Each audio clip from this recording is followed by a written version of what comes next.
Stephen, we have gone from witness protection over 6 weeks of nobody having any idea where we were, what we were doing, to two shows here over the course of the last 48 hours. It's nice. It's nice to see you again. What's going on? And I don't think we're live. I think we did this correctly. We thought we were recording it on Tuesday to Yep. go live at 6 p.m., but Yep. we were live in front of the nation and Yep. ready to go. Now I think we did this the right way, but it's nice to see you, Kyle. Yeah, and upon further review, it seems as if 10 a.m. on a Tuesday morning on the East Coast seems like the most perfect, ideal time for us to be live to spread the news about Marlins baseball. That was terrific. I got to be honest, decision-making on our part. 180 viewers. I was like, you know what? We didn't even announce this. If we actually do some organization around this, we could bump this thing to 2+. Yeah, that was 180 more people than I expected would be joining us when we unexpectedly went live to the masses. So, hey, good to see you again.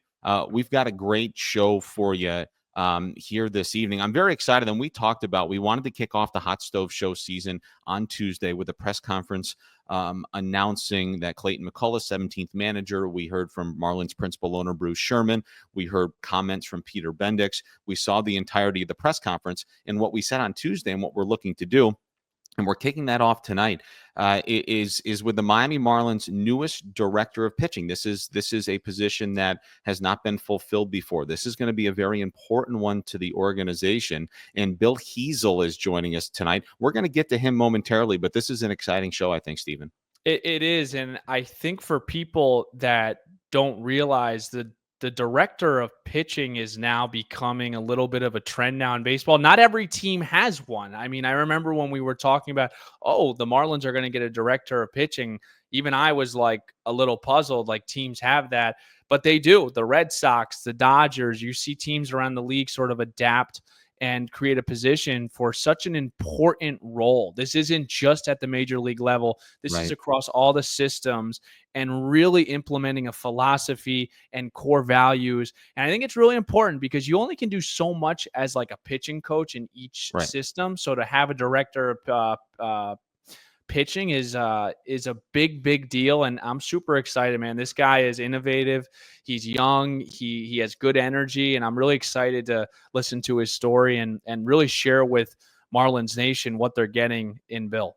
And what's fascinating is that we're obviously in a day and age where you need to marry analytics, gut feel, baseball, wisdom, knowledge, all into one. That's difficult to do. Bill's been able to do it. He comes to Miami via the Los Angeles Angels, subsequently, and prior to that, Driveline. We're going to get into all of that. And before Bill hops on here tonight, I wanted to remind everybody that you can make sure, get yourself involved within the organization, get yourself a Marlins membership. I know we chatted about this a little bit on Tuesday, but it really is fan-friendly. It is affordable. We hope everybody comes out to the ballpark. Just get yourself involved. You see they're actually on the ticker on the bottom of the screen. There's like flex memberships now too. Get yourself a ticket, kind of how many tickets you want, whenever you want. Come out to the ballpark and make sure you join us. So make sure you go to marlins.com/memberships. You can learn more, and we look forward to seeing everybody at the ballpark in 2025. So joining us now on the Miami Marlins Hot Stove Show. There he is. This is working flawlessly 2 shows in. We seemingly, Stephen, have some idea what we're doing here. Yeah. Bill Hiesel joining us, the Miami Marlins Director of Pitching. Bill, congratulations. Welcome to the organization. This has been a fascinating trajectory for you that I'd love to discuss with you momentarily. But welcome to Miami. What has this last, I guess, month, 4 weeks, 2 weeks been like for you? Well, first, thank you for that. And thank you for having me on. So it's been pretty wild. But this is where I wanted to be. As soon as I left Miami, kind of during the process, I knew that this was a place that I really wanted to be. I think we can build something special here, and the leadership group, I think, believes that as well. And so it's been drinking out of a fire hose a little bit these last couple weeks, but it's been great. It's been great. I'm really excited and happy to get to work. Bill, I was chatting with Stephen before you hopped on, and we kind of agreed that we really want to, I guess, walk through your story before we get to your roles and responsibilities here, because your rise has been rather meteoric, and it's been totally unconventional, excuse me. But I guess before we dig into your new responsibilities in your role here with the Marlins, do you mind, and I could do this, but I'd rather you do it. Can you kind of share with our audience, so I guess a little bit truly who you are, where you grew up, your baseball life, and kind of how you got to where you are now, and maybe some of your stops along the way? It's amazing.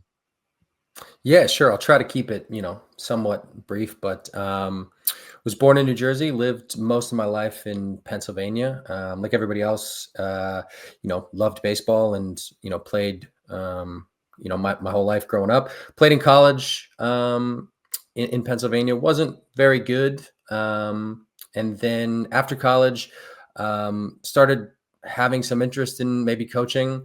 Took a full-time job, but, still had some interest in trying to, find some opportunities to coach. So I really started as basically a volunteer at a small D3 junior college in Pennsylvania, Northampton Community College. Was there for a handful of years, coached a couple years at DeSales University, also in Pennsylvania. So a small D3 school.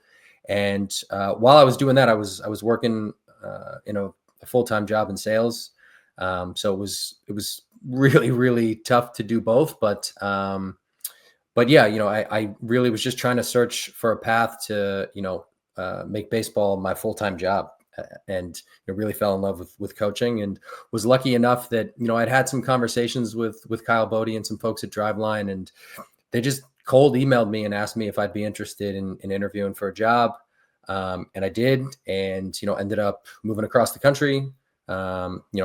My wife and I, we sold our house. We moved across the country. I quit my sales job, was there for a handful of years, and kind of moved up pretty quick, ended up being the director of pitching there for quite some time. Had the opportunity to work with some really, really awesome people, some really fantastic athletes. And and then just had the opportunity to join Anaheim, was there for 2 years. And then this opportunity came about, and, it was certainly one I could not turn down. Bill Steven Strom here. I wanted to read something that you had said. This is what you said: for someone who wanted to work hard, I always felt lost and felt like I was never close to reaching my actual true talent level. And that's the thing that pushed me to get into coaching. Do you remember when that exact moment was, and why maybe you felt like you would be a good coach and a good teacher? Yeah, so I think it was probably, I don't know, maybe going into my final year of college baseball. I mean, I was a good high school player. I wasn't like on the national scale or whatever, but as a pitcher, I would run it up to 87, 88 miles an hour, and so I just figured, wow, 4 more years to develop, get stronger, take my training more seriously. Like, there's just, I'm definitely going to be throwing significantly harder and might get an opportunity professionally in 4 years. And yeah, I felt like I worked pretty hard. And, going into my senior year, I realized, man, I'm better. I know how to pitch more, and I have a better understanding of like the art of pitching, and I can get more hitters out. But in terms of like my raw ability, it didn't get significantly better. And I don't know, that always frustrated me. And I saw a lot of players go through that. And so I just got really interested in learning about, all right, well, like, how do we train pitchers? How do we actually make them better? Are the ways that we're going about doing it the best way to do it? Are there better ways to do it? And that kind of led me down a path of doing a lot of research, starting to discover some stuff on like the Hardball Times and Fangraphs. And yeah, just kind of led me down the path where I figured I want to try coaching. So if I understand that correctly, Bill, it's kind of fascinating that I guess your failures or lack of direction inherently led to your motivation to see how you can help others.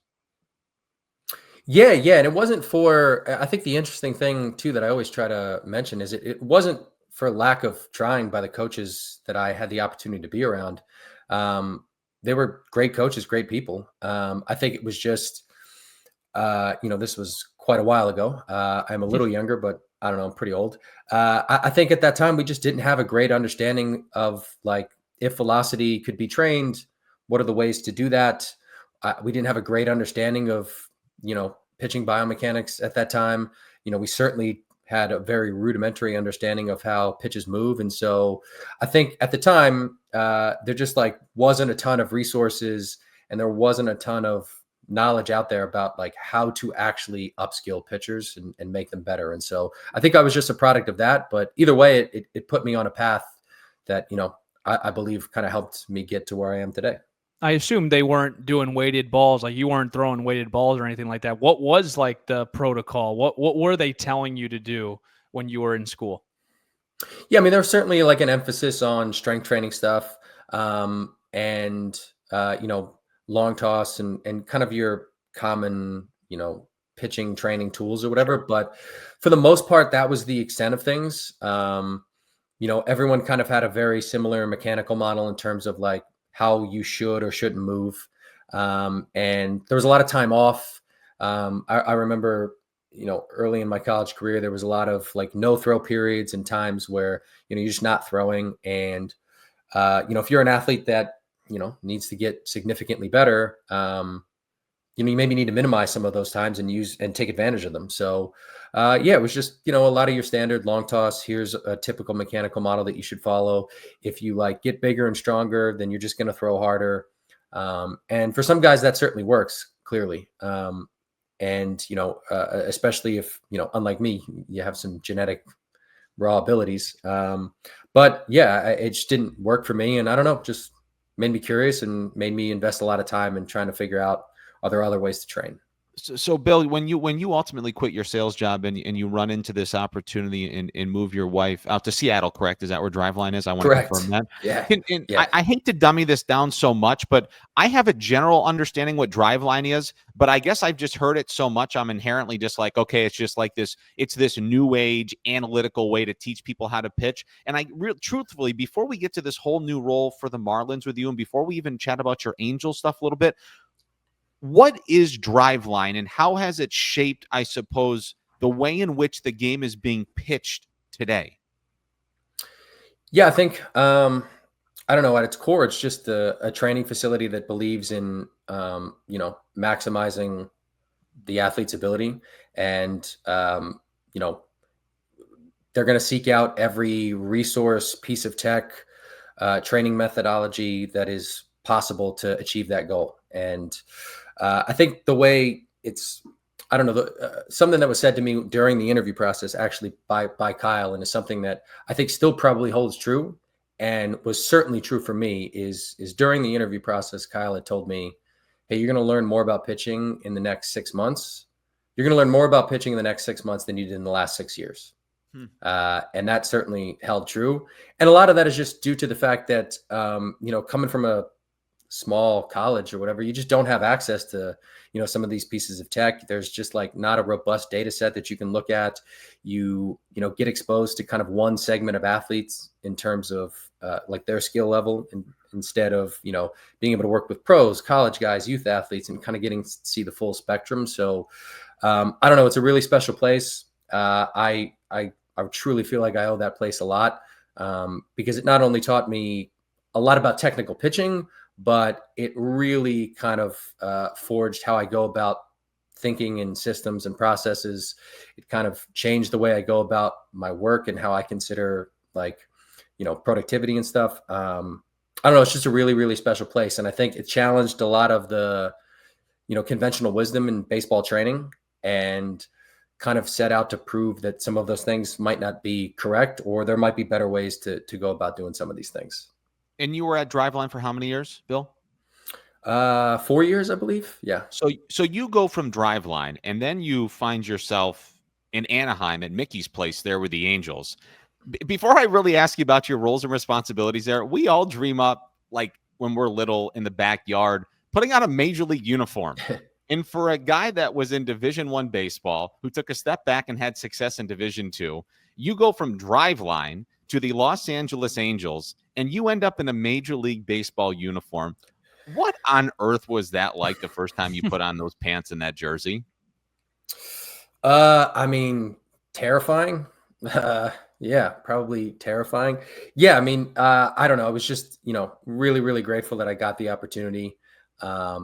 It was, I mean, I still have a hard time believing it myself, even though I did it for 2 years.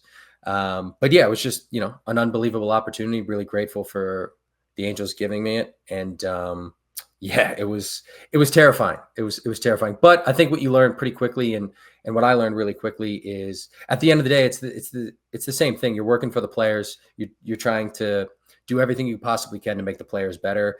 And if you can get the players to believe that and understand that, and build trust with them that way, then it's the same job. You work for the players. You're doing everything you possibly can to help the players get better and win baseball games and maximize their value. Bill, that was my next question for you, because all of these guys are hungry. They're looking to get better. But when you bring in something as, I don't want to say foreign, maybe it is some of these concepts with Driveline, how important is the trust, and how do you get them to trust you? What were some of your ways of doing that?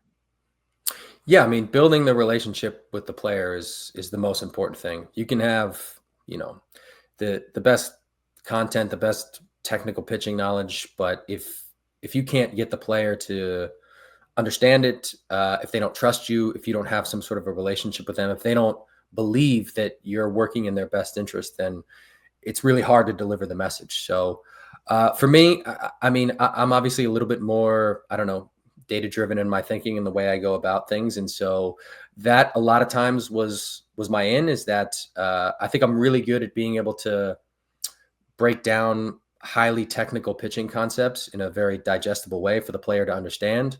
More importantly, I think I do a good job explaining to them how they can weaponize that information. And then I feel good about being able to demonstrate in the data, in metrics, stats, whatever, how this is like actually going to help them. And so I think that's the way I approach it. I think over the 2 years in Anaheim, I worked really hard to also, have an in with players the other way, which is just, golfing with them, shooting the shit with them, kind of getting to know them a little bit more on a personal level. And that's really helped a ton. But I think those are kind of, how I look at things and how I build relationships with athletes. Steven, I guess maybe do you want to move on to the Marlins stuff? I feel like I could do this for hours because I wanted to ask about Ohtani really quickly. Feel free. No, feel free. But just he's pretty good, I heard. What was that like, being in the same room as him? And then you're like, all right, hey, I know you're really good. And this is no slight on you, Bill, but I never played in the majors, but I think I know what can make you better here. Was it almost like awkward at times coaching him, or is he so coachable? Just kind of give us a feel for him. No, it wasn't awkward at all, just because I had a relationship with Shohei for the previous 2 years. So before I even joined Anaheim, I had already been already had a relationship with Shohei, and so we had already had quite a bit of trust and stuff built up. And so the transition was super easy, just because we already had that relationship. And so was he at Driveline before? Where did you have the relationship from? Yep. So the 2 previous seasons we had done some work together, pretty extensively. And so we just already had a relationship. And so that made things much easier, obviously. On top of that, as good as he is, which, I don't think it's really up for debate. He's one of the best players, if not the best player in baseball. He's just super humble. He's really, really curious. He really, really enjoys kind of getting in the weeds on some of the more technical pitching things. And so it was just, we bonded pretty quickly around that. Okay, let's move on to now where you are here in Miami. But even before I ask you about your roles and responsibilities, Bill, with the Marlins now, this profession is all about relationship building. Obviously, if you didn't have a relationship and develop one, you probably wouldn't have ended up at Driveline. Those relationships ultimately land you in Los Angeles with the Angels. Depending on your comfortability and what you're willing to share, whom do you have a relationship here with the Marlins? How do you feel as if this opportunity was presented to you to get to the organization? Yeah, so honestly, the only kind of folks in the organization that I had somewhat of a close relationship with before was I knew Rachel for quite a while. She obviously was at Driveline for a little bit, so our paths crossed there, and we obviously stayed in touch, over the years.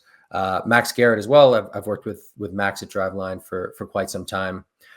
In terms of like the rest of the leadership group, I really didn't have, obviously I knew of them. And when you're in the industry, you kind of, follow people and kind of have an idea of who's where and who's made changes with their leadership group and in the front office. And so I was aware of all of those things, but for the most part, those were really the only two people in kind of the leadership group that I had close relationships with. And then the other one was Brandon Mann. I had actually hired Brandon at Driveline. And then, obviously he left for the position with the Marlins. So those three individuals were really the only people I had, kind of close relationships with or had relationships with at all. I must admit to you, and as an anecdote, I am so intrigued by Brandon. I try not to be intrusive. Obviously, Steven and I are in the clubhouse daily, but I've always been kind of fascinated because, again, at its infancy, he was brought in last year to assist on that side of things. But I've always looking over his shoulder, like, what on earth is that? Pitch shaping, I think. Is he sending SpaceX? Is he sending something up there, or what are we doing here? Okay, so as the director of pitching, and Steven, take it away after this. What is your roles and responsibility here? What are they as the director of pitching, Bill, for the Miami Marlins? Yeah, so I think the things that at least the way I look at my responsibilities for the most part are, for the most part, to set the pitching vision for the entire organization, to make sure that I am implementing and creating the culture and the organizational philosophy around all things pitching, and really making sure that culture philosophy runs through the entire organization from the top down. So the things that we find are kind of like pillars of what we believe in, the kind of general culture and philosophical beliefs on the pitching side, they don't just happen on the big league side. They run all the way down the organization, all the way down to the DSL. And so I'm really trying to, create systems, build processes around that, and try as best I can to make sure that there's kind of continuity with that up and down the system. Now, what are some of those pillars that you plan on bringing into the organization? Yeah, it's a great question. So I think for the most part, what I think we really want to focus on is just, building the best arsenal possible for our pitchers with respect to their uniqueness. Because we want to make sure, if they have some outlier traits, some things that make them unique, we want to embrace that. We want to leverage that. We want to lean into that. But generally, we're trying to build the best arsenal possible for that player, and encourage them to be as aggressive as they possibly can inside the strike zone with that arsenal. And so I think at the core, a lot of what we're going to look to do and believe and build out is going to kind of be around that. I'd love to start at the major league level, Bill. What excites you about some of these arms that Miami has? Because it should be exciting next year just watching these guys pitch. Show it to him, Steven. Yeah. Look at some of these guys, Bill. What do you like, baby? I mean, obviously, with Sandy coming back and, Yuri getting healthy and Luzardo, I mean, we have some really, really, really exciting arms. On top of that, I do think, we added some really intriguing arms at the deadline and with some acquisitions and stuff last year. So, man, I think we have a lot of firepower in the starting rotation. I think we're going to have some really, really good arms coming out of the pen. I think we have some good depth, and I'm really, really, really excited to, see how we can progress some of the younger guys, Thomas White, Noble Meyer. I mean, we have some really, really exciting arms, in the minor leagues as well.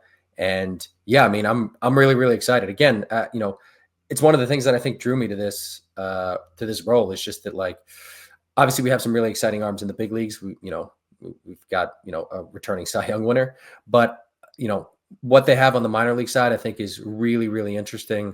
There's a lot of really fun arms and a lot of guys that I can't wait to get the opportunity to work with. And I'm really excited about, putting together a pitching department that's going to upskill those guys. Okay, I've got two questions for you, and I think they're going to go in two totally different directions. But I do want to take a step back, and something you mentioned about like building these processes and processes. When Steven and I had an opportunity to chat with Clayton McCullough, he had mentioned, and a lot of great coaches do, that they're servants to the players. You're tasked with overseeing the entirety of the organization, Bill. But I guess my question is, when you're trying to help every single individual, because why would you not? Because you don't know where they're ultimately what they're capable of. how do you do this? Is there literally hundreds of files on a computer, and like, is there enough manpower to devote attention to every single athlete, or like, how do you prioritize like who you need to work with? That like makes my brain explode a little bit, I guess. Yeah, I think that's why building these systems and good processes is so important, because um, whether it's a director role, a coordinator role, whatever it is, I don't think a healthy, sustainable organization can function with someone in this type of role that sees themselves as like this super coach that just bounces around from player to player. Because the reality is you have too many players and you can't help all of them. And so I think the best way to attack that problem that you just laid out is to build really good systems, build really good processes, make sure that there's a lot of educational resources for our coaches, to make sure that they are the best version that they can possibly be of themselves. And then, hopefully that allows you to improve the entire group of players at once, as opposed to one at a time. And more importantly, those systems and processes are what allow you to like truly individualize some of these things. Because at the end of the day, that's what, I don't know, every pitching department probably wants to do, right? You want, an individualized focus, and that's really hard to do at scale because you've got so many arms. And so you need really good systems, good processes. You need really great people, first and foremost, to pull all of that off. And yeah, that's what we're looking to do here. I know for sure, we have the people. That's the thing that drew me here the most, is the people. Okay, now switching gears a little bit, because you've mentioned health on several occasions. Let me see if I can get this out in an eloquent manner. The Marlins had a rotten bout of health last year. There is a saying that you can never have too much pitching, and Lord only knows that is true after what we experienced here last season. Extremely excited to see some of these guys back. When you start to marry your vision and what you know about baseball and the processes that you want to implement, how much of this information that you are digesting and trying to give back to these players also maybe has an underlying or subliminal message? How much of this is health related too when you're giving this information to these guys, or is it not? Oh, I mean, it certainly is. I mean, look, if you're not on the field, right, that's potentially costing us games, and is certainly costing you value and money. And so making sure that these guys are healthy and that we have a good understanding of how to properly manage their workload is really, really important. And I think we want to take a pretty holistic approach with that, meaning that, yeah, there's certainly going to be a focus in season on, how we can do a really solid job in keeping these guys healthy. And obviously a lot of that, or some of that, I should say, falls on, our high performance folks, our medical folks, and some of those areas. But I do think, providing them some education around how to maybe better structure their off season, how to properly on ramp, just giving them some foundational knowledge on how to build up properly, how to manage their own workload, specifically in the off season, to, one, make sure they're healthy in the off season and they can execute their training. But two, they're at a point where they can report to spring training or report to camp and feel really good about doing the things we're going to ask them to do. And so, yeah, I think, health is going to be really, really important. And, we're going to certainly take some measures to make sure that, durability and availability are prioritized. Bill, this is also, so we're kind of going everywhere, but I'm curious, just as a younger, I would consider you a pitching guru. We have Jeff Nelson in our booth, and he'll talk about, back in the day, a quality start was 8 innings, less than 2 runs, and they went out there and their arm was falling off. In 2024, what's a quality start in Bill's eyes? Oh man, that's a good question. That's a really good question. I don't know. I mean, I think, look, it's hard to, quantify a quality start, I think, truly, just because the context is key, right? What time of year is it? How built up is the athlete? Who are we playing? What did the defense do behind them?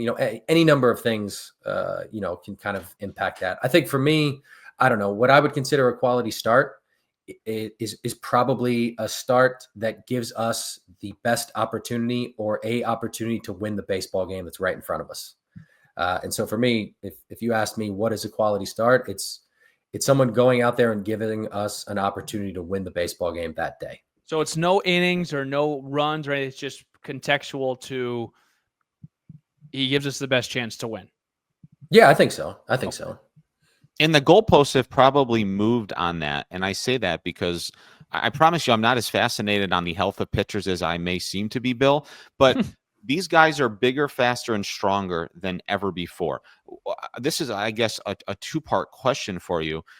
And I don't even know if it's like morbid, but like the arm is not supposed to do this at 100 miles an hour. Like there is a theory out there that every pitcher is a ticking time bomb. This stuff that you have that you can watch on video, does it tell you like how much stress is being put on a particular part of the body to try to alleviate and to assist a player that they don't end up in Dr. Elitrash's office Dr. undergoing Kyle. the next surgery? I don't know, but it's fascinating because these guys, 2025, they're all throwing 100. Everybody comes out of a bullpen throwing 103 miles an hour. Sandy Alcantara has a fresh elbow and a new lease on life. He'll be throwing 99 miles an hour 30 times this year in 200 plus innings. Like, what does this stuff tell you? What does this information tell you, Bill? Yeah, so we get quite a bit, there's a lot of biomechanical data that we get from Hawkeye, the system that we have in the major leagues, and so yeah, you do get arm speeds and rotational velocities, and you get a lot of really cool and also useful stuff. I think the unfortunate reality is currently there's still quite a bit we just don't know in terms of like what's actually happening under the hood. And so I think most of the,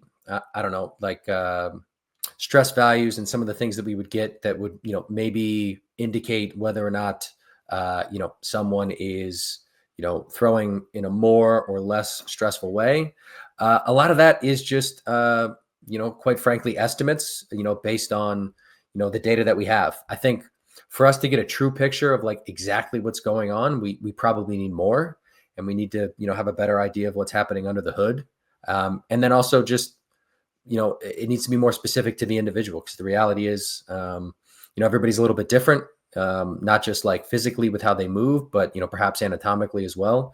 So you have to make those considerations. But I do think with what we do get, we can implement some measures to make sure that we're doing what we can through mechanical adjustments to make sure that they're staying healthy through workload management. And so while what we get is not perfect, and I'd certainly like to have a lot more, it is plenty to make actionable changes if we want to, and to, help the player. Interesting. Now, you're obviously more analytically inclined. My question would be, do you find yourself, obviously you need to be where your feet are and do the best you can for the organization, but do you find yourself wondering what's next in this analytical and data-driven league? Like where we're at now, 25 years down the road, the information you have now, is this the iPod of 2000? And the next thing 20 years from now, there's going to be the iPhone of baseball and this stuff? Am I too far in the weeds, Bill? You can hang up whenever, man. No, this is great. This is great. This is what I love. All right, man. I think it's hard to say. I definitely think there's still definitely a lot of things about pitching and baseball in general that we maybe just like don't totally understand. Obviously in recent years, you've seen like a lot of talk about seam shifted wake or non-spin movement, and just like how the seams can play a role in how the ball moves. There's, we've learned a lot about that in the last couple of years, but there's still things we don't totally understand and that, are yet to maybe be discovered. And I think that's kind of the same thing with, biomechanics and really just everything. I think we have a pretty good idea of, what maybe gets big league hitters out. But I think there's so many ways to get to that. And those are the places where there's still a lot of gold to mine, if you will. And so, yeah, I don't know if we're at the iPod yet, or if that's the best analogy. Maybe we're just like, I don't know, maybe a better analogy is we've got the iPhone, but it's a couple versions older. So yeah, there's still a lot of stuff to figure out and stuff we don't know. And as technology gets better, cheaper, more readily available, I think we're still going to learn a lot more about pitching. Bill, I got some quick hitters for you. Any current Marlins that you worked with at Driveline? Any pitchers? Anyone you can think of off the top of your head that had worked at Driveline with you that you're familiar with? Not off the top of my head. I had the opportunity to work with with Michael Bowman a little bit, just because he spent some time in Los Angeles this past year, and so that's probably the one that comes to mind. Okay, and then we had talked, because obviously Peter had taken over last year, some of the individuals that got on board, and they talked about Peter's vision and how it really sold them. It really got them excited. I mean, Gabe Kapler wasn't even supposed to be in baseball last year, but a conversation with Peter had him exiting his RV that he planned on taking down to South America to Miami. What was it about Peter's pitch or Peter's vision that really got you excited and sold to come to Miami?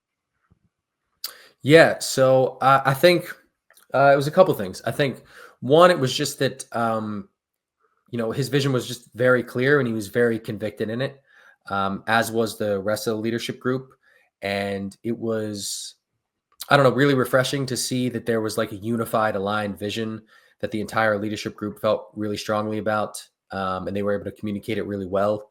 Additionally, I really was attracted to the fact that they weren't just thinking about like the short-term performance, although there was a lot of importance placed on winning right now, but there was an understanding that we want to build systems and processes to make sure that we can win for a really, really long time. And so it was refreshing to see someone that like really cared about the health and sustainability and the longevity of the organization. You've been way too kind with your time, Bill. I do have one more question for you, and Steven, if you have a couple more, feel free, but I don't want to. It's outside of baseball. I got one question. Yeah, I want to see if he passes as a Jersey guy. Yeah, Steven asked you about if you worked with any current Marlins. Did you have a relationship with Carter Capps? I did, yeah. I did, yes. Hold on, Steven, do you know who Carter Capps is? I don't know. No, he sent baseball into a tizzy about a decade ago because he'd throw like 103, but he would hop off the mound. He would probably, I don't even know why I'm bringing this up other than I was thinking Driveline and Carter Capps. That was fascinating though, wasn't it, Bill? He's out of baseball. I thought that guy was going to be in the Hall of Fame, but it just got out of control. I don't know what happened. He just disappeared and the whole thing like turned crazy, but I heard he went to Driveline. Yeah, so went to Driveline for a little bit. I got the chance to work with him a little bit. Carter is an awesome dude, awesome human. In fact, I hired him at Driveline after he was no longer training with us. So he worked for us, interned for us for a little bit, and that kind of put him on a path to. I think he coached a little bit in the Mets organization. I think he was at Seattle U, and so Seattle U, his alma mater, I think. Yep. So he's been on a path to coach after that. But yeah, Carter was there. Carter's awesome. Really, really great dude. Really, really great dude. And just like, unbelievably talented. It's a shame that just the way he moved, they just made illegal, which understandable because he was unhittable. Crazy. Yeah, it was unbelievable. Unbelievable. I mean, he basically leaping down the mound and then throwing 100 it was incredible. How he could pull that off is still unbelievable to me. Yeah, I remember they stopped the game in Atlanta one time, and the umpires got together. They were like, we don't know what is going to happen in the next pitch, but you have to stop doing that. Anyway, my last question for you on a serious note to bring this full circle until Steven quizzes you on your are you a New Jerseyan or not? Now that you've been hired, what are your days looking like? Are you seeing like how much money needs to be spent in X amount of places to get this whole thing off the ground? Are you literally watching video of players? What are you doing? Yeah, so it's a little bit of everything. I mean, it's mostly been, at least early on, just trying to connect with all of our coaches, meet as many people in the organization as I possibly can. That was really important to me. It's been working with our leadership group to kind of figure out what direction we're going to go with the big league pitching coach and the big league pitching coaches. It's been certainly, watching a bunch of video, digging into some data on the current roster and, the guys we maybe have to make some decisions on. So, man, it's been a little bit of everything. It's been a little bit of everything. What part of Jersey are you from? I was born in Hackettstown. So it's really not that far off the border of Pennsylvania. Pork roll or Taylor ham? It's pork roll. It's pork roll. What's your Wawa order? Ooh, great question. Great question. I usually go chicken parm sub. That's my go-to. Oh, Is that not dangerous It's there? It's a great a place. little Is that not a gutsy, little yeah. risky there? No, it's fantastic. Okay.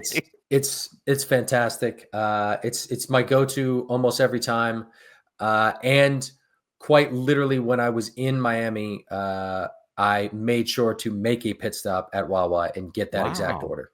and Yeah. there's Tastes one like like this is 20 good? minutes west of here, actually. I live right next to the Yeah. stadium, Bill. So Ah, we're oh covered yeah, that way. it's I'm very excited to get back to Wawa on a regular basis because obviously being in Seattle, in LA, not a thing there, and haven't had the chance to make it back home a ton. So I'm excited for the Wawa experience.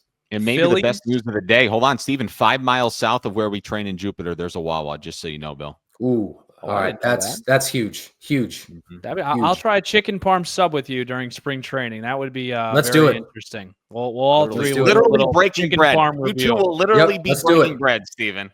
All right, Let's I do it. love that. I'm gonna hold you guys to it in camp. All right. Were you a Phillies guy, Yankees guy, or Mets guy growing up? Neither actually. So I kind of got into baseball the same way I got into football, which was just kind of latching onto a player and then kind of like following that team.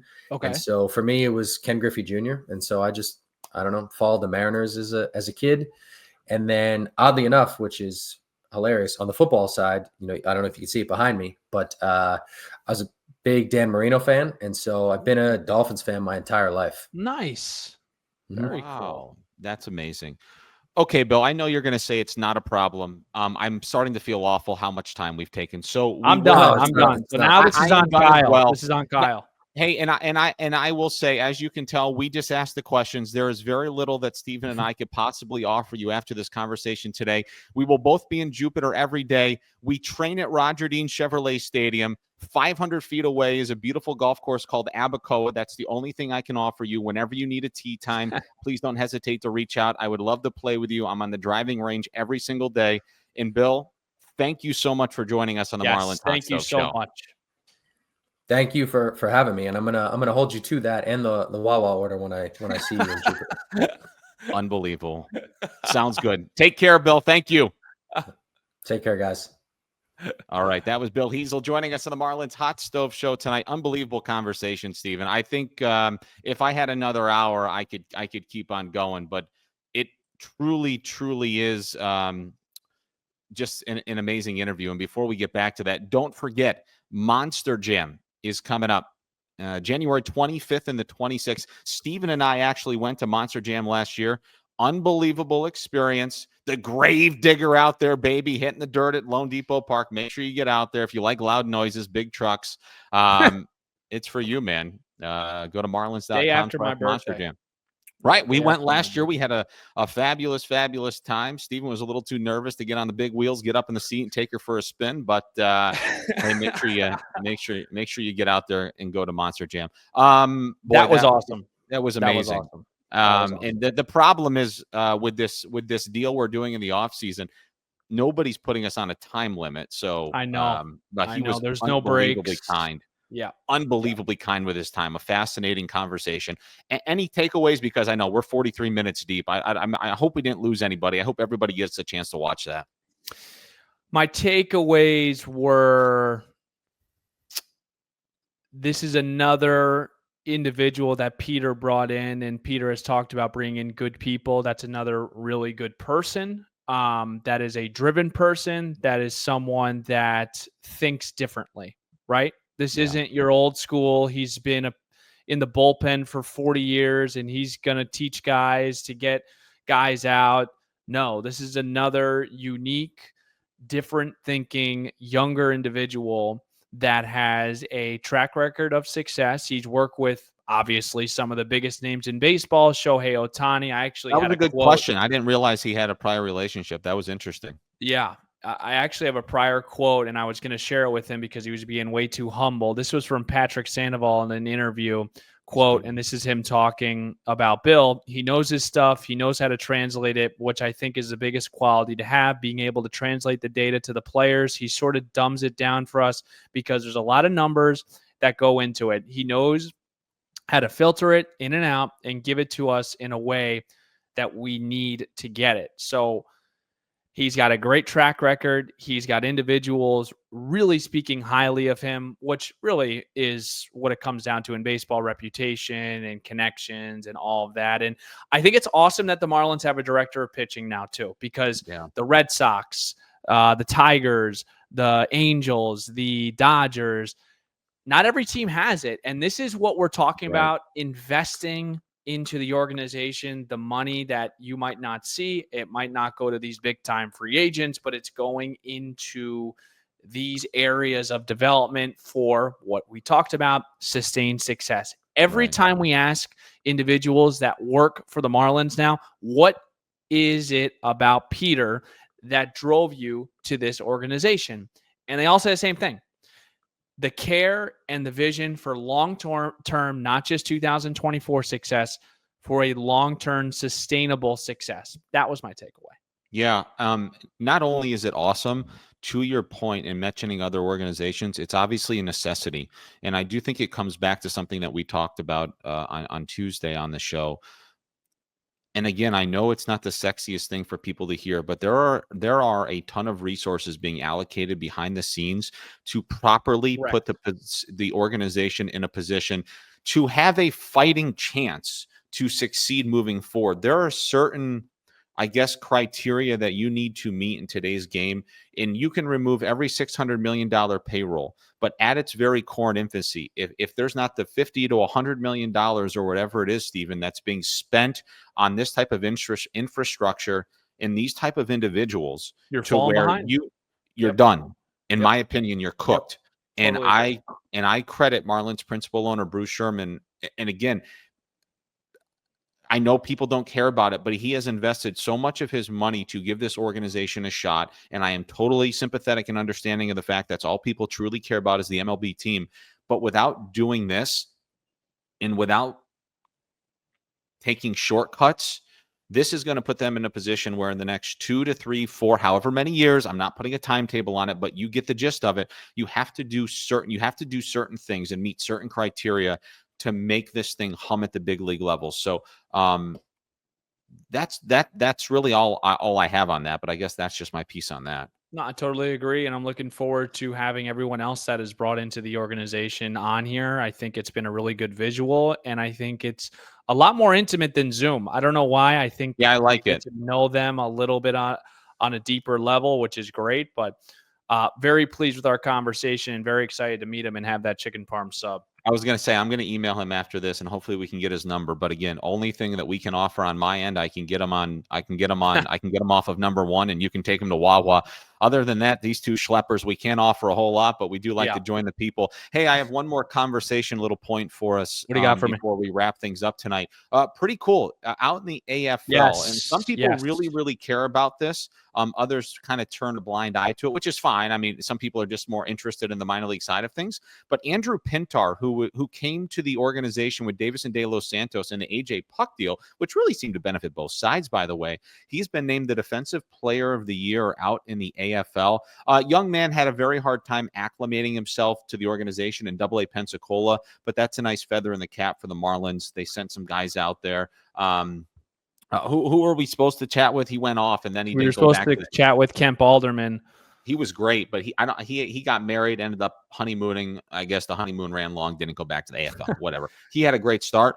But Andrew Pintar, that's really nice to see. I mean, obviously logged a lot of innings, and like we've discussed, they really did kind of churn over the entirety of the organization last year. A lot of really exciting young kids.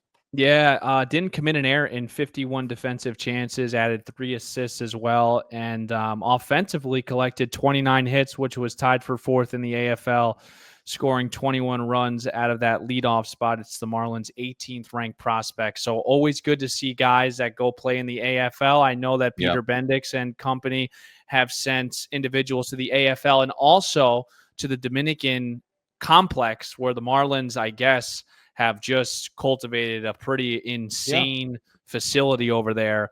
You've got younger guys, the number 1 overall pick that the Marlins selected. PJ Morlando is over there. So a lot of interesting things in the offseason, but congratulations to Andrew Pintar on Defensive Player of the Year. I'm looking at my phone here because I know we mentioned it. The Marlins had to protect certain guys from the Rule 5 draft. Speaking of Davis and De Los Santos, they selected the contract of himself. Yep. Jared Cerna, that was the Yankees deal, correct? I believe it was. That and was then the Yankees deal. Yeah, and then Dax Fulton, who was drafted some years back, that people are still very, very high on. I mean, I don't know if it'll ever come to fruition because he's been so injury prone, but the kid is ginormous. So those three players were protected from the Rule 5 draft, and the Marlins now have 40 players on the 40-man roster. A lot subject to change this offseason. But I don't know, man. We're 50 minutes in. What do you think? What do you think we should wrap this thing up a little bit? I think we wrap up. We got a team event today. We're doing some fun stuff. We're going out to lunch. What else are we doing? Going bowling today? I think you were hey, Steven. No, but I think you were supposed to say we had a team event today. Remember, this is live at 6 o'clock, right? Yeah, you really bowled a good game today. Yeah. But no, please note that we did this around 11 o'clock this morning, so we were not live and just interrupting anybody's day. But thank you again to Bill Hiesel for joining us, Miami Marlins Director of Pitching. Just an unbelievable human being, and super, super, super, super pumped to see what he does in the organization. So for Steven Schramm, I'm Kyle Seeloff. Turkey Day next Thursday. We will be with you on Wednesday. Our plan, if it goes according to plan, we will have the Miami Marlins Director of Hitting. So see you later, folks. Take it away, Steven.